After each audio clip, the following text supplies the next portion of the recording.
Hello guys, welcome to Pakistani real action. तो कैसे हैं आप सब? उम्मीद है आप सब बढ़िया होंगे, मजे में होंगे, खुश होंगे, आबाद होंगे। मेरा नाम है मुदस्सिर, मैं हूं बशीर। सो गाइस, बहुत ही ज्यादा कमाल का वीडियो लेकर आए हैं। वीडियो का जो टाइटल है वो है India bikes export beat China in Africa. तो भाई साहब, अफ्रीका के अंदर इंडिया की बाइक्स की जो एक्सपोर्ट है उसने चाइना की बाइक के एक्सपोर्ट को बीट कर दिया।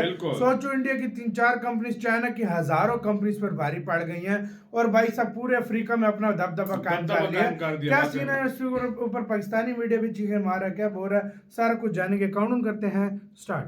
Indian two-wheeler manufacturers now have the largest presence in Africa. Indian motorcycles now make up more than 50% of all sales in the youngest continent.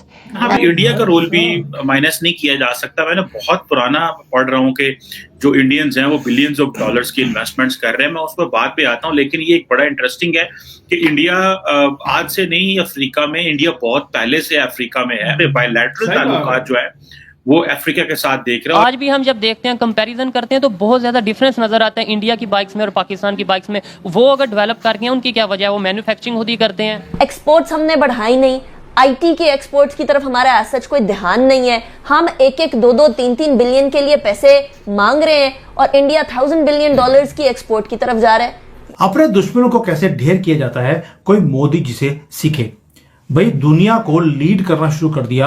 अब चाइना की वाट लगने वाली है। इसलिए बोल रहा हूं क्योंकि मोदी जी ने ठान लिया है कि जिस तरह से पाकिस्तान को भिखारी बनाया है वैसे ही चाइना को भी भिखारी बनाना है। अफ्रीका में बहुत बड़ी इन्वेस्टमेंट्स कर ली हुई हैं और उनको पता है अनटैप्ड इकोनॉमी है, अनटैप्ड रीजन है, वहां पे इंफ्रास्ट्रक्चर बिल्ड करो और for the rest of next 50 years आप अफ्रीका को उसको अपलिफ्ट करो एज ए कॉन्टिनेंट और वहां पे अपना पॉलिटिकल इन्फ्लुएंस एस्टैब्लिश करो। हमारी मोटर इंडस्ट्री में शहजाद साहब भी इस बात से बिल्कुल इत्तेफाक करेंगे। एक ऐसी मोटर में प्रोडक्ट जो कि सबसे छोटी गाड़ी तस्वुर भी की जाती है, हर घर की जरूरत भी है, हर घर में देखी भी जाती है, अगर उसी की प्राइस अगर देख ली जाए और सेकंड हैंड जो जापानीज गाड़ी है उनकी बात कर ली जाए, जो फैसिलिटीज हैं, जो स्टैंडर्ड्स हैं, जो उसमें देखा जाता है, वो बिल्कुल जमीन आसमान का फर्क है। मोदी जी हैं, उन्होंने वो सारे काम करे जो चाइना की वाट लगा के रखेंगे। जय हिंद दोस्तों, काफी इंपॉर्टेंट खबर है और ये भारत के लिए बहुत ही सकारात्मक खबर भी है। दोस्तों, डे बाय डे, हफ्ते दर हफ्ते, महीने दर महीने अफ्रीका में जो भारत की एक्सेस है वो बढ़ती जा रही है। इसका सबूत ये है कि जो भारत की मोटरसाइकिल्स है, आपको पता है जब कोई कंट्री या कोई क्षेत्र ग्रो करता है तो वहां धीरे धीरे पैसा आना शुरू होता है। एक समय था जब भारत की सड़कों पे साइकिलें दौड़ती थी, फिर एक समय आया 2 व्हीलर दौड़ने लगी, अब एक समय आया कि 4 व्हीलर और वीआईपी कारें आप देखें लाइन लगी पड़ी।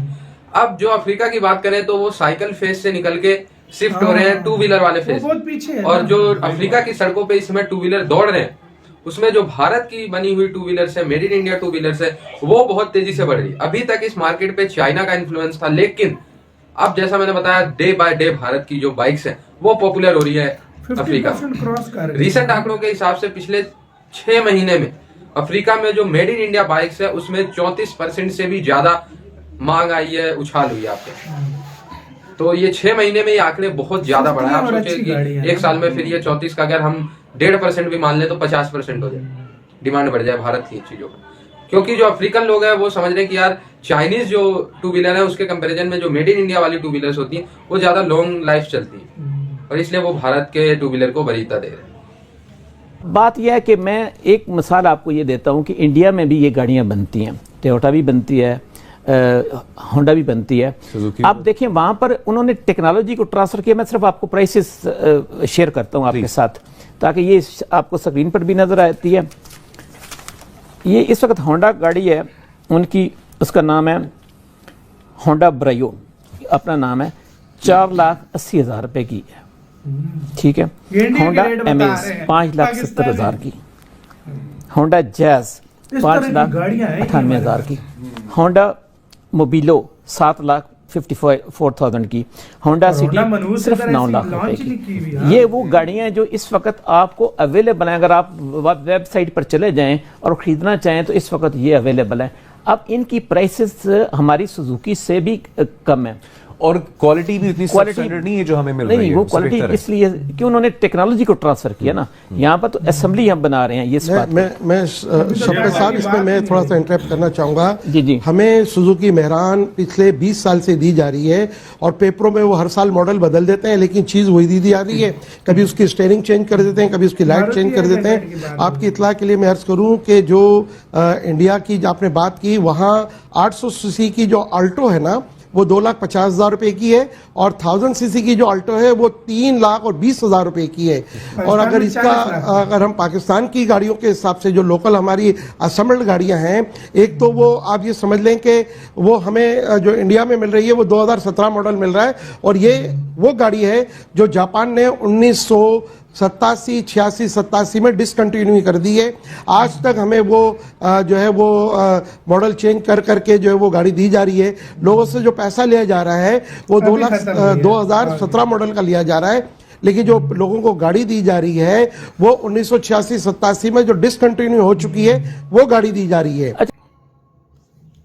इसी के साथ तो यार वीडियो खत्म। तो ये है फिर भारत यार, सीरियसली अफ्रीका में चाइना को पिछाड़ मारा भाई। और इसकी वजह मैं तुम्हें बताता हूँ। इसकी मेन वजह ये ना, अफ्रीका में क्यों पिछाड़ा है, क्यों? उसकी मेन वजह ये कि इंडिया की जो कंपनीज है ना, वर्ल्ड लेवल पर उसको जो है कम्पीट कर रही है, चाइना को पूरी दुनिया में कम्पीट कर रही है। यूरोप में देखो सबसे ज्यादा बिकने वाली अगर इंडियन कोई बाइक है तो वो रॉयल एनफील्ड है। यही बात है।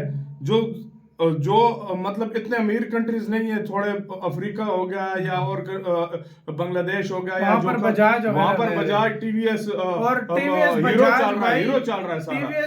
टीवीएस भी नहीं, हीरो ज्यादा हीरो वही कह रहा हूँ, वो बहुत सस्ती बना है। टीवीएस यूरोप मार्केट, थाईलैंड, ये इन देशों में चल रहा है ज्यादा। देखो स्टाइल वाली बाइक। मैं तुम्हें एक बात बताऊं, श्रीलंका, बांग्लादेश, नेपाल, भूटान, ये जो मुल्क है, इन देशों में सारे यही चल रहे हैं। बिल्कुल भारत की बाइकें चल रही हैं। जहां पर एक टाइम पे अगर देखा जाए जो चलती थी चाइनीज बाइक, उधर अब इंडियन बाइक ने ले ली।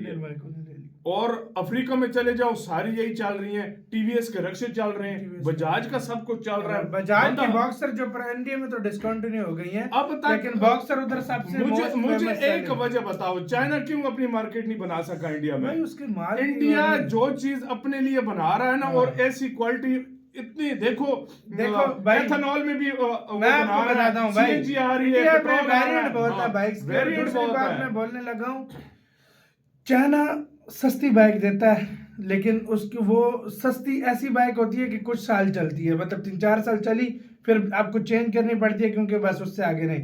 इंडिया सस्ती बाइक भी दे रहा है और अच्छी क्वालिटी वाली चीज दे रहा है यार। मुझे खराब क्वालिटी वाली चाइना देता है। मुझे एक एग्जांपल, मुझे छोटी सी मैं तुम्हें एक बात बताना चाहूंगा। मुझे एक चीज का जवाब दे दो तुम।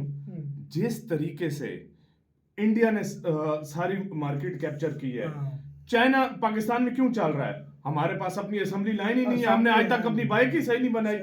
सीधी सी बात है ना, तब हमारी मार्केट में चल रहा है। और मैं आपको एक बात लिख कर देता हूँ, जिस दिन इंडियन बाइक पाकिस्तानी मार्केट में आ गई, चाइना के ऊपर थूक के गलो। सही बात है। ये चाइनीज बाइक जापानियों पे भी इंडियन बाइक इधर आ गई, जापानी बाइकों पे चाइना की बाइकों को उठा के फेंकेंगे, जो हम ये चलाते हैं। सीधी सी बात है। कहना अपने राय बताना, अपना बहुत ज्यादा ख्याल रखना तो यार।